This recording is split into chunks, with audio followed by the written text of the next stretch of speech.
Gimana hidup kita tuh jadi mudah kalau kita dekat sama Allah Subhanahu wa taala. Semua masalah yang kita hadapin dalam hidup itu awalnya gara-gara kita jauh dari Allah. Jadi kalau saya menganalogiin kayak wifi, ya, wifi itu kan ada modemnya tuh, dan ada jarak jangkauan modem itu, sinyalnya sampai seberapa jauh. Sebutlah misalnya sinyal wifi di rumah kita yang unlimited itu 50 meter. Kita pakai handphone, karena dia unlimited siapa aja boleh masuk dan dikasih password, kita bisa masuk. Tapi kalau misalnya kita jauh dari jangkauan modem, jangankan untuk buka YouTube, untuk nge-googling, untuk update status, SMS aja nggak sampai. Kenapa? Karena kita jauh dari pusat sinyalnya atau modemnya. Tapi kalau kita masuk dalam area modem itu, kena dapat sinyal wifi, kita bisa ngapain aja, apalagi unlimited. Kita bisa nonton ceramah-ceramah yang luar biasa dari Ustadz Abdul Somad. Kita bisa dengerin ngajinya Syekh kita, Syekh Cilik Adinda Rashid. Kita bisa ngelihat status atau kepoin Instagram mantan. Dia lagi ngapain ya sekarang? Udah 2 tahun gua putus sama dia. Siapa tahu dia nyesel. Ya, cari. Ternyata nama itu nggak ada lagi di Instagram. Kepo kan? Stalking satu-satu. Oh ya udah deh, kalau nggak ada nama itu, nama musik kesukaan dia, cari. Terus nggak nemu juga nama makanan kesukaan dia, cari. Nama jalan di depan rumah dia, semuanya dicari. Akhirnya nemu. Pas nemu, ternyata postingan terbarunya dia di atas pelaminan. Lagi nemenin kakaknya yang nikah.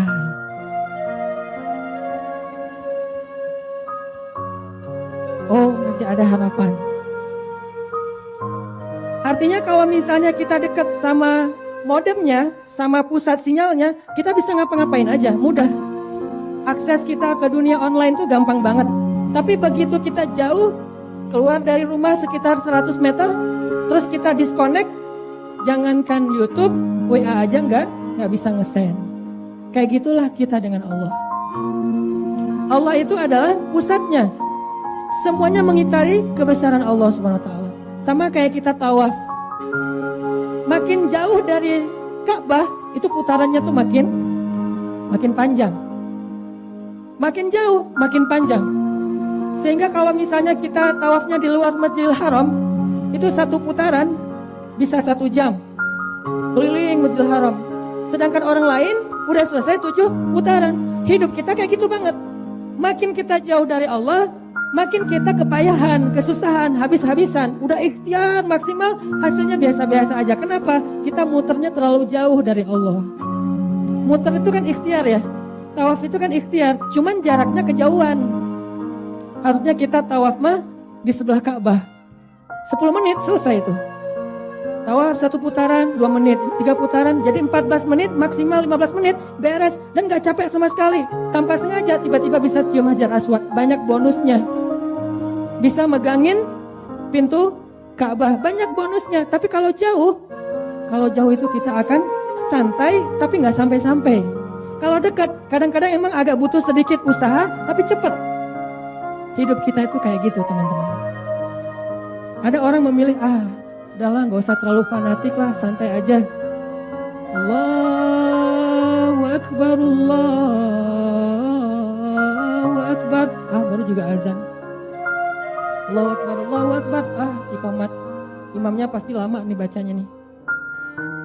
Baru juga rakaat pertama, baru juga jamaah pertama, nanti kan ada masbuk, dan seterusnya. Terlalu enjoy. Akhirnya apa yang terjadi? Gak sampai-sampai. Sampai kemana? Sampai kepada pertolongan Allah. Kita muter, kita ikhtiar, kok pertolongan Allah gak datang-datang? Karena jarak kita terlalu jauh dari pusatnya. Kita tawaf juga emang. Yang kita lakuin mungkin gak salah, cuman jaraknya kejauhan. Akhirnya kita gak gampang mendapatkan pertolongan Allah. Persis kayak analogi sinyal dari wifi tadi. Makin jauh sinyalnya mulai putus-putus. Lebih jauh lagi makin putus. Akhirnya kita gak bisa ngapa-ngapain. Dan ini adalah sunnatullah dalam kehidupan kita, teman-teman. Sehingga kita coba belajar malam nih gimana nyamannya hidup orang yang dekat sama Allah SWT. Dan gak usah khawatir, kalau kita pengen dekat sama Allah, Allah itu maha bijaksana. Gak mungkin Allah menghalangi kita dari kesenangan kita. Gue takut nih dekat sama Allah, kenapa? Ntar gak bisa seru-seruan lagi. Bisa banget. Cari deh kalau misalnya pengen kepo hadis ya, cari hadis-hadis Nabi seru-seruan. Kalau di bahasa Sunda itu namanya ulin. Saya ngumpulin hadis-hadis namanya hadis-hadis ulin. Hadis-hadis main. Emang Nabi main? Main. Nabi itu emang serius terus hidupnya? Enggak selalu. Tapi dalam permainan beliau ada banyak kebaikan. Nabi seru-seruan. By the way, Nabi itu suka touring loh. Bagi teman-teman yang senang motor nih, yang suka touring, lintas Sumatera, Nabi itu suka touring. Dan salah satu adegan Nabi touring, Nabi itu touring melewati sebuah gunung yang angker banget. Orang-orang pada takut dengan gunung itu. Kata sahabat-sahabat yang ikut bareng dengan Nabi touring, nyusul gitu, kan motor Nabi paling depan, mereknya Onta, nyusul. Ya Rasulullah, jangan lewat daerah situ, itu angker banget, selalu ada aja kecelakaan. Kemarin yang terakhir kecelakaan beruntun di situ. Ini kalau analogi kita ya, Nabi cari jalan lain aja, mending yang sana tuh, rest areanya banyak. Kata Nabi, kenapa? Males dalam bahasa lain takut, males lewat situ. Tapi Nabi tetap lewatin jalan itu. Ada sebuah gunung yang Nabi mengatakan gunung ini adalah gunung yang rajin berzikir kepada Allah Subhanahu wa taala. Gunung yang rajin berzikir kepada Allah Subhanahu wa taala. Jadi Nabi touring sambil ta'aruf. Ta'aruf sama siapa? Ta'aruf dengan alam. Gunung ini kayak gini. Nabi tuh kenal gunung kayak kita kenal teman. Dia tuh orangnya kayak gini, tuh orangnya kayak gitu. Gunung itu orangnya gitu. Kalau gunung yang ini orangnya gini. Nabi kenal dan mencintai seperti Nabi mencintai Uhud. Kami mencintai Uhud dan Uhud pun mencintai kami. Nabi senang touring. Ternyata kalau kita pengen dekat sama Allah, gak usah khawatir akan terjauh dari hal-hal yang kita senengin. Wah, kalau jadi orang dekat sama Allah, ntar kerjaannya di masjid aja, gak bisa main. Kalau teman-teman yang rajin, yang suka main beberapa permainan anak street culture, wah nanti udah gak bisa bunny hop katanya ya. Wah nanti udah gak bisa ngulik trick skate, nanti udah gak bisa ke pantai, main surfing, semuanya bisa. Aduh, kalau udah rajin ngaji pasti nanti jadi gak boleh lagi ke mall. Boleh. Ngapain di mall? Ngaji. Enggak lah ya. Tidak dilarang ke mall, nggak dilarang main. Saya juga senang main, dari dulu juga di Kairo kerjanya main, walaupun mainnya gonta-ganti. Terakhir sekarang mungkin yang saya paling senang tuh ke laut. Asal ada ombak kan lihat forecast tuh. Oh ombak 2 meter, terus anginnya bagus, pas nih, cari ke laut. Sampai ke sana ngapain? Sampai ke sana ombak gulung saya dong, lagi galau. Jadi kalau lagi galau berat, cari ombak yang paling besar. Pelampiasannya kepada ombak, bukan surfing minta digulung. Jadi teman-teman tetap bisa seru. Toh saya juga alhamdulillah main dengan teman-teman anak motor di Bandung kan. Teman-teman komunitas motor ini paling luar biasa banyak nih. Satu komunitasnya aja anggotanya sekitar 30.000. Ada Briges, ada XTC, Moonrakers, dan seterusnya. Berarti total 4 komunitas lebih dari 100.000. Dan mungkin orang ngelihat, ini kalau udah hijrah pasti nggak boleh memotoran lagi, nggak boleh main motor. Ternyata mereka udah hijrah masih main motor, udah hijrah masih main skate, udah hijrah masih surfing, udah hijrah masih jalan-jalan, udah hijrah masih selfie. Tapi cara dia nge-uploadnya di sosial media, dia jaga batasannya. Gimana cara biar upload di sosial medianya eksis tapi nggak melanggar syariah? Diedit. Hidungnya dibikin hidung kucing. Pakai apa tuh aplikasi ya? Diedit tuh. Dan hati-hati ya cari jodoh di sosial media. Karena kalau kita lihat, wah ini subhanallah nih, ceweknya kayak cewek Korea tapi berhijab. Matanya Korea, kulitnya Korea, ya Korea banget tuh. Pas ketemu, Masya Allah. Lebih cantik daripada di akunnya. Jadi nggak usah khawatir, kalau kita dekat sama Allah tetap bisa enjoy. Buktinya kita tawaf di dekat Ka'bah bisa sambil ngobrol kan. Bahkan kalau misalnya yang umroh itu suami istri terus kepisah sambil tawaf juga mereka masih bisa SMS-an. Mama di mana? Di hati papa. Tetap bisa nyari gitu. Mah, papa kesasar kemana? Nggak tahu nih jalannya, nggak bisa pulang, soalnya papa pengennya cuma ke hati mama. Wah, pokoknya bisa SMS-an sambil tawaf. Berarti dekat sama Allah tetap enjoy, dekat sama Allah tetap asik, dekat sama Allah nggak akan hilang sisi serunya dunia anak muda. Makanya tagline akun saya tuh banyak main, banyak manfaat, banyak pahala, sedikit dosa. Saya nggak berani bilang nggak punya dosa. Wala tuzaku anfusakum. Jangan menganggap diri nggak punya dosa, tapi berusaha meminimalisir dosa. Kita malam ini pengen belajar nih, gimana jadi orang yang dekat sama Allah, tapi tetap berstatus anak muda, sehingga nggak ada lagi gap nih antara Islam dengan youth. Islam dengan youth kan selama ini kayak ada gap gitu kan. Kalau udah berislam seolah-olah jadi kaku. Kalau terlalu anak muda jadi kayak kurang soleh. Padahal nggak kayak gitu. Itu mainstream yang kita harus coba rubah. Islam dan youth itu nggak ada gapnya. Justru para sahabat yang awal-awal masuk Islam itu youth semuanya. Usia mereka di bawah 30 tahun. Dan yang hebatnya status mereka sebagian besar jomblo loh. Mus'ab bin Umair jomblo. Itu Mus'ab bin Umair ya, by the way, selebgram Mekah loh. Sahabat Nabi yang pertama bawa Islam ke Madinah itu selebgram Mekah banget. Saking selebgram Mekah itu cewek-cewek kalau Mus'ab bin Umair lewat, mereka bakalan langsung nge-like. Wah, Mus'ab gitu. Satu postingan langsung berlomba-lomba pengen jadi first liker. Terus komen-komennya love apa segala macam ke Mus'ab. Sebelum Mus'ab masuk Islam, parfum di Mekah yang dipakai sama Mus'ab cuma ada satu. Orang lain gak ada yang pakai parfum itu. Jadi kalau Mus'ab ganti baju terus mau dicuci, orang lomba-lomba pengen nyuci baju Mus'ab bareng baju dia supaya parfumnya pindah ke baju mereka. Segitu banget coba. Apakah dia tidak solih? Solih. Bahkan termasuk salah satu syuhada dalam perang Uhud. Tapi apakah dia menikmati masa mudanya? Tetap enjoy kok dengan masa mudanya. Jadi kita hilangkan rasa khawatir kita tentang gap antara Islam dengan youth. Dekat kepada Allah tetap bisa enjoy.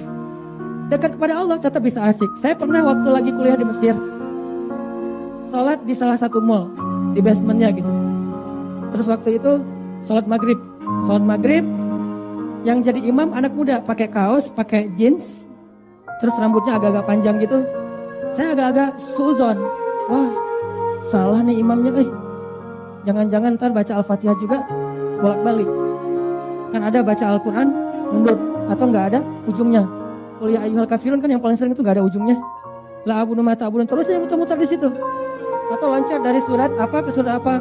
Kalla sawfa ta'lamun tsumma kalla saya'lamun, loncat tuh. Saya suuzon, wah ini nggak benar nih imamnya. Merasa diri lebih baik dari orang lain. Ana khairum min. Ini bahaya nih. Begitu dia takbir, baca Al-Fatihah, itu bacaannya luar biasa. Kerennya kayak Toha Junaid. Saya masih suuzon, wah paling juga Al-Fatihah niru. Ntar ayatnya Al-Ikhlas. Ternyata pas dia baca ayat, saya nggak tahu kalau itu ayat Al-Quran. Kenapa? Belum hafal. Ternyata bacanya di tengah-tengah Al-Quran. Sampai kita pernah ngadain acara sholat tarawih di sebuah kampung. Terus kita baca ayat yang di tengah-tengah Al-Quran. Besoknya tetangga pada komen, jangan tarawih lagi di situ. Kenapa? Al-Qurannya beda. Karena standar selama ini kan tarawih bacanya surat-surat pendek nih. Begitu dibaca surat di tengah-tengah mushaf, mereka bilang komennya Al-Qurannya beda. Ternyata baca ayatnya luar biasa. Setelah selesai sholat, saya kenalan sama dia. Akhi, nama kamu siapa? Dia sebutin. Orang Mesir kan namanya kalau nggak Muhammad, Mahmud, Ahmad. Bener ya Syekh ya? Muhammad, Mahmud, Ahmad. Ini nama orang Mesir. Jadi kalau kenalan nama orang Mesir, nggak usah tanya nama, langsung panggil aja Mahmud. Bukan Ahmad dong. Bukan, oh Muhammad pasti. Oh iya benar. Orang Arab, orang Mekah tuh kalau manggil kita pasti manggilnya ya Muhammad, gitu kan ya? Kenapa? Itu bukan nama, pujian. Muhammad kan orang yang terpuji. Atau manggilnya ya Abdullah gitu. Jangan bilang bukan saya bukan Abdullah. Terus hamba siapa? Kalau bukan hamba, Allah. Jadi artinya saya kenal sama dia. Ternyata namanya Mahmud. Mahmud, kamu hafal Quran? Alhamdulillah. Berapa juz? Ya segitu deh kata dia. Oh juz 30? Enggak, 30 juz alhamdulillah dari kecil. Masya Allah, pakaiannya biasa-biasa aja tuh. Pakai jeans, pakai kaos. Selama memang tidak menampakkan aurat. Karena emang dia lagi perjalanan. Tapi hafalannya 30 juz ini luar biasa. Oh saya jadi terbuka. Berarti tetap bisa jadi anak muda walaupun hafal Quran. Bukan gara-gara hafal Quran jadi hilang unsur anak mudanya. Terlalu muda jadi tidak ada lagi Al-Quran di dalam pikirannya. Enggak ada gap antara Islam dengan youth. Udah nggak blend. Jadi satu. Kita belajar Salah satu orang yang dekat kepada Allah tapi keren itu adalah Nabi Musa. Dekat sama Allah, bahkan dijuluki dengan apa teman-teman? Kalimullah. Kalim itu orang yang ngomong langsung sama Allah. Jadi kalau ada apa-apa tinggal telepon Allah. Dan Allah gak pernah nge-reject telepon Nabi Musa. Pasti diangkat sama Allah. Telepon baru dering sekali diangkat. Nabi Musa. Ini Nabi menurut saya salah satu Nabi yang paling keren nih. Kenapa saya bilang Nabi paling keren? Buktinya Allah sendiri menyebutkan kisahnya di akhir surat Al-Ahzab. Gimana Nabi Musa itu difitnah gara-gara terlalu keren. Selain Nabi Yusuf ya. Kalau Nabi Yusuf kan kerennya beda ya. Kerennya bikin cewek-cewek mati rasa. Coba uji kekerenan saya. Cari jarum pentul, tusuk ke jari. Kalau sakit berarti saya gak keren. Kalau gak berasa, aduh kalau ngeliat Ustaz Hanan kok gak berasa ya ditusuk ya, berarti keren. Tapi insya Allah gak ada yang gak berasa, pasti berasa. Gimana Nabi Yusuf coba? Nabi Yusuf pakai pisau, ngiris-ngiris jari tuh. Duh, Masya Allah ini bukan manusia tapi ini malaikat, pas ngeliat ke bawah berdarah. Ini apa ya? Kok berdarah? Coba. Jadi zaman dulu itu, kalau kita pengen bedah, gak usah pakai bius, lihat aja Nabi Yusuf beres. Ini kayaknya harus dijahit nih, ntar ya panggil Yusuf dulu. Nggak ada, ya udah live Instagram aja deh, ngeliat. Langsung bedah. Zaman dulu tuh gampang, Nabi yang soleh tapi keren. Nah Musa juga kayak gitu, cuman bedanya kalau Yusuf tampangnya keren, Musa itu bodinya keren. Six pack. Kalau kita kan zero ya, zero pack. Nabi itu six pack juga teman-teman. Buktinya hadis tentang perut Nabi itu kan kayak batu yang tersusun kan. Tersusun itu berarti six pack. Jadi kalau ada yang zero pack, one pack, three pack,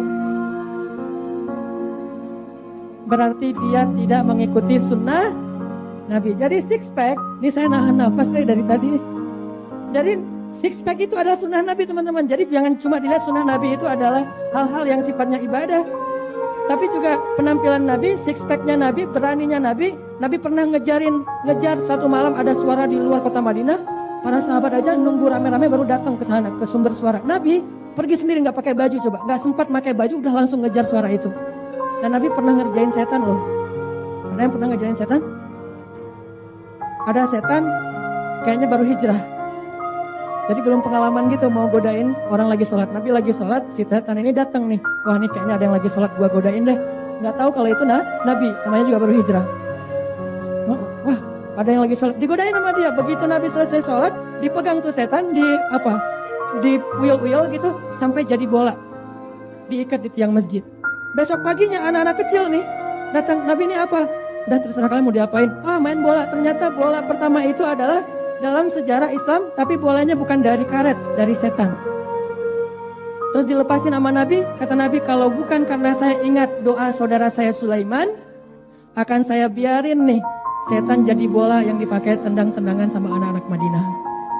Jadi soleh, berani, tetap keren. Six pack. Nabi Musa tuh gitu banget. Badannya tuh terlalu keren. Saking terlalu keren, Nabi Musa itu nggak pernah memperlihatkan badannya. Padahal kan badan laki-laki nggak aurat ya. Tergantung juga sih yang lihat. Standarnya mah fikihnya nggak aurat. Tapi kadang-kadang sesuatu kan jadi berubah ya. Hukumnya gara-gara ada efeknya. Nah Nabi Musa kalau pakai baju selalu panjang-panjang. Menutup auratnya tuh kayak sempurna banget gitu. Dililit-lilit, panjang, longgar. Udah kita baru hari pertama fitness pakainya udah kemana-mana gitu. Padahal baru pertama fitness. Orang ototnya juga belum bengkak tapi udah ngerasa bengkak gitu. Itu mah kita banget. Nabi Musa udah badannya keren tapi gak nunjuk-nunjukin orang lain. Ya lebih dahsyat dari Spartan lah. 300 Spartan gak ada apa-apanya dengan Nabi Musa. 300 Spartan baru badan kayak gitu aja udah hampir gak pakai apa-apa ya. Nabi Musa lengkap tuh dari ujung kaki sampai ujung kepala sempurna. Sampai akhirnya orang Yahudi ini kan karakternya suka iseng. Ngisengin orang aja. Ngelihat Nabi Musa kayak gitu mereka iseng. Akhirnya difitnah. Kata mereka Musa itu ada penyakit kulit katanya. Kenapa dia pakai baju kayak gitu? Karena dia punya penyakit kulit. Viral tuh hashtag Musa penyakit kulit. Wow. Viral di sosmed teh. Semua orang repost. Oh iya ya sesama orang Yahudi kan suka nge-repost fitnah. Wah repost jadi viral aja. Nabi Musa itu punya penyakit kulit. Akhirnya Allah membela Musa. Ini orang kalau dekat sama Allah yang akan membela dia kalau ada apa-apa. Begitu diputusin, Allah yang akan kita udahan aja ya. Langsung Allah turun tangan, gak boleh udahan. Pernah gak kasus kayak gitu? Ada orang yang kayak gitu, diputusin, Allah bilang jangan, gak boleh diputusin. Siapa? Hafsah, istri Rasulullah SAW. Nabi pernah menceraikan Hafsah, Allah sendiri yang dari langit putus Jibril, Jibril datangin, suruh mereka balikan. Coba, datang Jibril, ya Muhammad balikan dong. Oh ini perintah Allah, ya Hafsah balikan yuk, ayo. Bayangin, diputusin aja Allah belain. Gimana lagi kalau ditolak lamarannya, Pak? Assalamualaikum, waalaikumsalam. Dek, masuk dek ya, ada apa dek? Saya pengen menyampaikan niat baik. Apa niatnya? Saya ingin menyempurnakan agama. Oh bagus itu dek. Tapi dengan menikahi anak bapak, itu kurang bagus dek.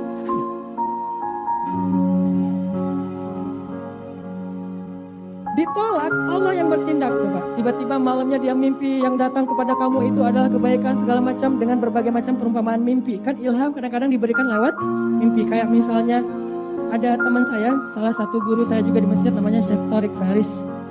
Syekh Tariq Faris ini salah satu ulama Al-Quran di Mesir, tapi masih jomblo. Saya udah nikah, beliau masih sendiri. Kayaknya istiqomah nih jomblonya nih. Akhirnya saya bilang, Syekh, nggak ngelihat saya biasa-biasa aja gitu Syekh. Emang kenapa?